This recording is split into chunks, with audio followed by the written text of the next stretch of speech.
Are you having issues with your Frigidaire range cooktop's warm zone? Well, I'm Dustin, the Parts Doctor, and today I'll show you step-by-step instructions on how to test and replace it. So let's jump right in.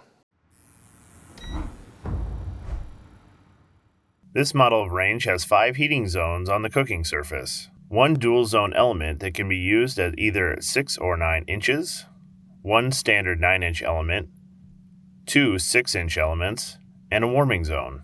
In this video, we'll show you how to test and replace the warm zone heating element. Some signs that your warming element may need to be replaced are the element won't heat up or turn on, only works intermittently, only part of the element gets hot, the hot surface indicator light doesn't come on or stays on after the element cools down, or the element stays on, not limiting the high temperature, causing the element to overheat. If you need to purchase a replacement warm zone element for your Frigidaire range, you can check out our website, partsdoctor.com. We offer fast shipping and only sell manufacturer-approved genuine replacement parts for all major appliance brands. Tools needed for this repair: T15 Torx bit, a long flathead screwdriver, 3 push-mount cable ties, needle nose pliers, diagonal side cutters, a multimeter if you plan on testing your element. This video features replacing and testing electrical components, so please disconnect your appliance from its power source before beginning. To access the element, first the cooktop must be removed. Open the oven door and locate the 3 T15 screws under the control knob panel. Remove all 3. Lift the front of the control panel slightly, then locate the mounting pins and the indents that will hold the cooktop in place while you work. Place one hand on each side of the cooktop and lift the front of the cooktop off the mounting pins and slowly move it forward enough to rest the cooktop on those mounting pins. Use the indents in the bottom of the sides of the cooktop panel to hold the cooktop in place to access the screws to remove the control knob panel. Be careful to not apply outward pressure to the control panel knob as you can damage the panel. Once the cooktop is securely resting on the mounting pins, locate the screws holding the control panel to the cooktop. There is one screw on either side of the panel attaching the panel to the bottom of the cooktop. Remove each fastener. With the screws removed from either side of the panel, slide the panel forward to free it from the mounting clips on the front of the cooktop. You should now be able to see the backside of the infinite switches. Before you disconnect any of the switches, first photograph the back of each switch for reference when connecting them later. While you can leave the switches and control panel connected, we found it easier to disconnect all the infinite switches and setting the control panel aside. This keeps the tension off the wiring harness and prevents damaging the panel and the appliance. The appliance's wiring harness plugs into the underside of the cooktop on the right side. Disconnect the wiring connector by depressing the tab on the back side of the connector. Moving along the wires, there is a circular metal wire retaining clip. Squeeze the sides of the clip together to release it from the bottom of the burner box. Remove it and place it in a safe place. We cut a 2x4 to 9 inches to help prop up the cooktop, which can make this process a lot easier. There are 3 push-mount cable ties holding the wiring harness to the burner box that's connected to the glass cooktop. These can be difficult to remove. We're going to use a diagonal side cutter to cut the wires free, but before you cut the front cable tie, it is helpful to either tape or use something like a bread tie to temporarily hold the wires together. Carefully cut all 3 cable ties to free the wiring harness from the burner box.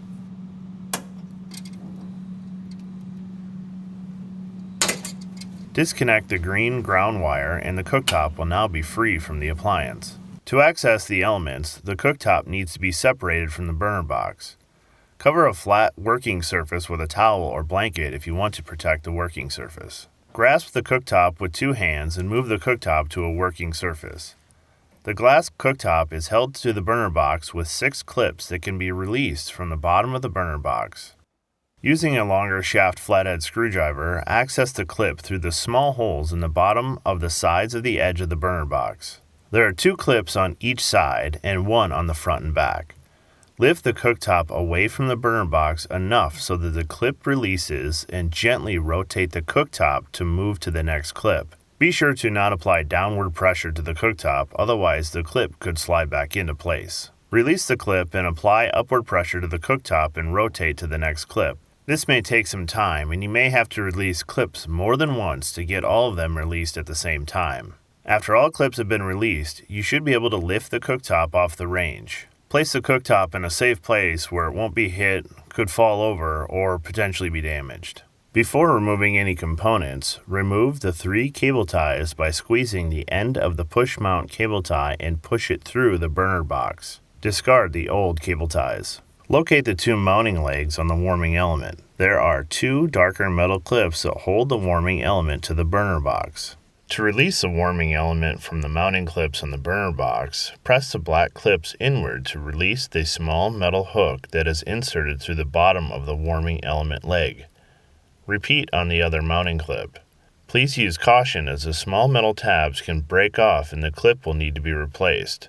If you need to order replacement clips, we'll put a link to them in the description below. Flip the element over and photograph the connections so you can see where each wire is connecting to the element. Once you have a record of the connections, notice that there is a black wire that connects 2 terminals on the element. Remove this jumper wire, and if you are replacing the element, make sure that you keep this wire for the new element. Remove each connection and do a visual inspection of the element. The heating coils on the top of the element should not have any breaks, burns, or damage. With the element turned over, you'll see that there are 2 bimetal thermostats. The thermostat furthest from the 2 terminal connections is designed to stop the power when it reaches a certain temperature, while the thermostat nearest the 2 terminal connections is designed to close to complete the circuit for the hot surface light when the surface heats up. To test the element, first set your multimeter to the continuity setting and test both thermostats. The thermostat furthest from the terminals should have continuity, and the thermostat closest to the terminal connections should not have continuity. These thermostats are non-replaceable, so if one is bad, you will need to replace your warming element. Now set your multimeter to ohms or the lowest ohm setting if your multimeter isn't auto-ranging. Place a probe on each of the larger terminal connections. This connection should show a resistance of around 144 ohms. If there's no reading or that value is significantly outside of the 144 ohms, the element likely has a break or a failed connection and should be replaced. Ours tested at 133 ohms, so we know that it is still good. If the element coils are broken or damaged, there's no continuity on the thermostat with the larger terminals, continuity on the smaller terminal thermostat, or the resistance reading is missing or far from the expected 144 ohms, the element should be replaced. If you need to purchase a new warming element, you can check out our website, partsdoctor.com. We'll leave a link in the description below. Search with the full model number from the tag on your appliance to be sure you're getting the correct size and part. To install your warming element, reference the photo that you took earlier and reconnect the 4 connections to the element. Be sure the connections are tight.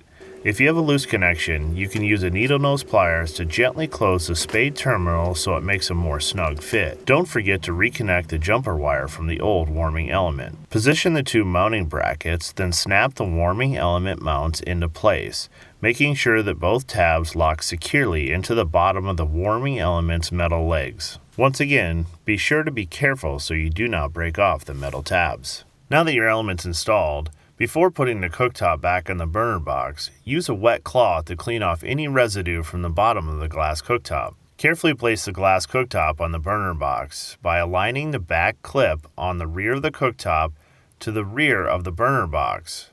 This will help align all the clips. Work your way around the cooktop until all 6 clips snap into place. You can slowly start to lift the cooktop to be sure that all clips are secure. Be sure all clips are secure before moving the cooktop. Once the cooktop is secure to the burner box, carefully flip the cooktop over to attach the push mount cable ties. Starting at the front center, insert a cable tie into the round hole near the center. Please note that this may take some force. If you cannot get it in by hand, use a pliers to push the cable tie into the hole. Give the cable tie a gentle pull to be sure that it is fully inserted into the burner box. On the side of the burner box with a ground terminal connection, insert 2 more cable ties. Insert one next to the ground terminal connector and the other one on the same side halfway down the side of the burner box. With the cable ties in place, move the cooktop back onto the range.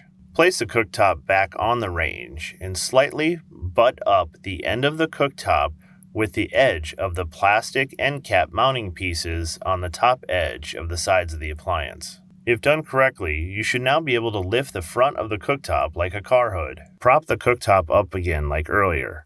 Reconnect the green ground wire at the rear of the burner box. Loop the wiring harness through the new cable ties starting at the rear of the burner box. Pull the slack from the wires and tighten the new cable tie and cut the excess off. These do not need to be extremely tight.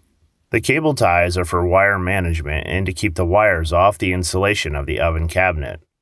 You want to make sure that you have enough of the wiring harness in front of the appliance to be able to comfortably connect all of the infinite switches.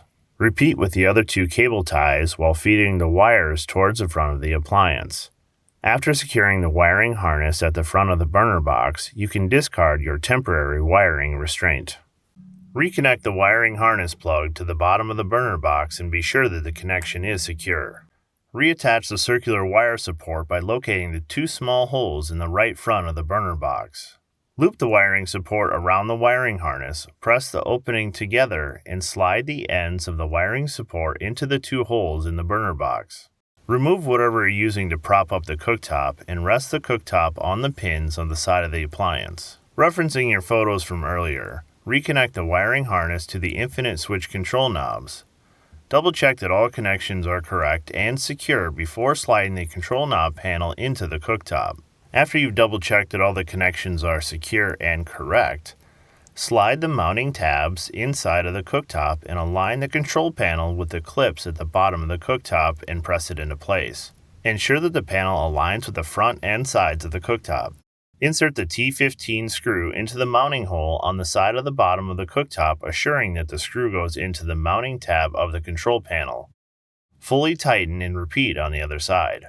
Once the control panel is secured, gently lift on the cooktop and slide it back into place on the appliance cabinet.